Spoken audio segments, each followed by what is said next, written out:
Tu connais sûrement ce genre de personne. Tu entres chez elle et tout est propre. Pas propre, vite fait avant que quelqu'un arrive. Pas propre, grand ménage du dimanche. Non, juste, toujours propre. Et ça crée presque une petite fascination. Tu te demandes comment c'est possible. Est-ce qu'ils ont plus de discipline? Plus de temps? Est-ce qu'ils aiment vraiment nettoyer leur maison tous les jours? En réalité, ce n'est pas seulement une question de ménage, c'est une question de psychologie. Parce que les gens qui entretiennent leur espace au quotidien ne fonctionnent pas tout à fait avec le même cadre mental que ceux qui attendent d'être débordés pour agir. Et comprendre ça peut complètement changer ta manière de voir ton environnement.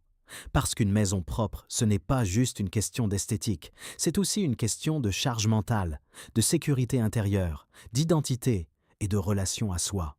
Si tu as déjà senti qu'un espace désordonné te fatiguait, t'angoissait ou te donnait l'impression d'étouffer mentalement, alors ce sujet te concerne probablement plus que tu ne le crois. Ton cerveau ne sépare pas aussi clairement que tu l'imagines ton monde intérieur et ton monde extérieur. L'endroit dans lequel tu vis envoie en permanence des signaux à ton système nerveux.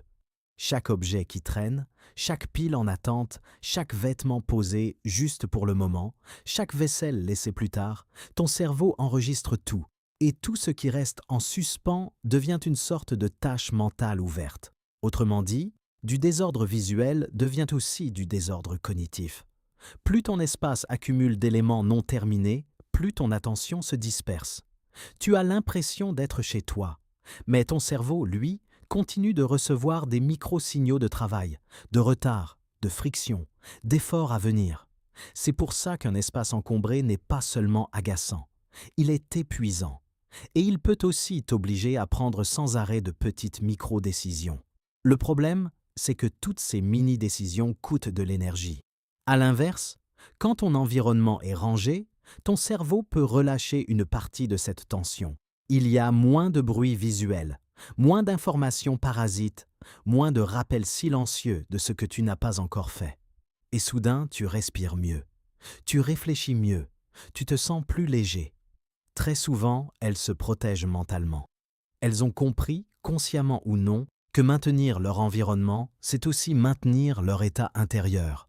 Ce que ces personnes recherchent vraiment, ce n'est pas l'acte de nettoyer, c'est la sensation de reprise sur leur espace, et donc, en partie, sur leur vie.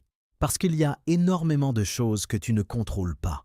Alors quand tu ranges, que tu nettoies, que tu remets quelque chose à sa place, tu envoies un signal très clair à ton cerveau. Ici, je peux agir. Et parfois, un lit fait ou un évier vide fait plus pour ton système nerveux que tu ne l'imagines. Cette clé, c'est l'identité. Ils se voient comme des personnes qui prennent soin de leur espace. Et quand un comportement devient lié à ton identité, ils demandent beaucoup moins d'efforts. Pas parce qu'ils sont incapables, mais parce qu'ils se répètent intérieurement. Je suis désorganisé, je suis bordélique, je n'ai jamais réussi à tenir. Mais l'identité n'est pas figée. Elle se construit par les preuves que tu te donnes à toi-même. Chaque fois que tu nettoies la table après manger, chaque fois que tu ranges quelque chose immédiatement, chaque fois que tu fais ton lit, ton cerveau finit par enregistrer. Peut-être que je suis quelqu'un qui prend soin de son espace. Le but n'est donc pas de te forcer à faire le ménage toute ta vie. Le but, c'est de répéter suffisamment longtemps pour que ce ne soit plus un effort constant. Tu ne deviens plus quelqu'un qui essaie de tenir une habitude. Tu deviens quelqu'un pour qui cette habitude est normale. C'est aussi pour ça que le matin peut être un moment particulièrement puissant. Quand tu commences ta journée par un geste simple comme faire ton lit, vider l'évier ou essuyer une surface, tu crées une boucle de complétion. Tu n'as pas encore réussi ta vie à 8 heures du matin, mais tu as déjà créé un premier mouvement dans la bonne direction. Et quand plusieurs petites actions s'enchaînent, ton cerveau commence à percevoir ta journée comme quelque chose de gérable, parce que le désordre n'est pas toujours juste de la paresse ou un manque de discipline. Parfois, c'est un signal. Quand quelqu'un va mal, son espace est souvent l'un des premiers endroits où ça se voit. Le désordre extérieur peut alors devenir le reflet du désordre intérieur. Il y a même souvent une forme de honte qui s'ajoute à tout ça. Plus on évite, plus on culpabilise. Et plus on culpabilise, plus il devient difficile de s'y mettre.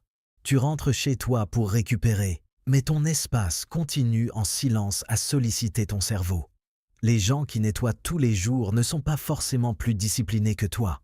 Très souvent, ils ont surtout construit un système, une automatisation, une séquence devenue normale. Et c'est exactement ça qu'il faut chercher. Pas plus de volonté, mais plus d'automatisme. Parce que la discipline s'épuise, alors qu'une habitude bien installée consomme beaucoup moins d'énergie mentale. Il y a aussi un aspect dont on parle moins, alors qu'il est énorme, l'expérience sensorielle d'un espace propre. Un lieu rangé, visuellement calme, avec de l'air, de la place, des surfaces nettes, envoie souvent un message très simple au corps. Tu peux relâcher. Pour certaines personnes, surtout les plus sensibles à leur environnement, cet effet est immédiat. Dans ce cas-là, nettoyer n'est même plus juste une préférence, c'est presque une pratique d'hygiène mentale. Souvent, quand les gens nettoient, ils ne sont pas seulement en train de nettoyer leur maison, ils sont aussi en train de réguler leur état émotionnel. Tu es stressé, agacé, saturé, et soudain tu te mets à ranger. Nettoyer donne un début, un milieu, une fin. Le résultat est visible. Et pour le cerveau, c'est extrêmement apaisant. Remettre de l'ordre dehors aide parfois à remettre un peu d'ordre dedans. C'est aussi pour ça qu'un petit rangement le soir peut avoir un effet disproportionné. Quand tu remets les choses à leur place avant d'aller dormir, tu fermes symboliquement la journée. Et ce détail change aussi ton réveil du lendemain. Le plus gros piège, c'est d'attendre que tout soit catastrophique pour s'y mettre. La vraie clé, c'est d'attraper le désordre quand il est encore petit. Tu n'es plus en train de faire un ménage, tu es simplement en train de maintenir un niveau de calme. Deuxième clé, attacher ce geste à quelque chose qui existe déjà. Troisième clé, réduire au maximum la friction. Et enfin, il faut arrêter de vivre ce moment comme une punition. Ton chez-toi n'est pas juste l'endroit où tu habites, c'est aussi une expression physique de ce que tu t'autorises à vivre au quotidien. Quand tu prends soin de ton espace, tu envoies un message silencieux mais puissant. L'endroit où je vis compte, mon confort mental compte, ma paix intérieure compte.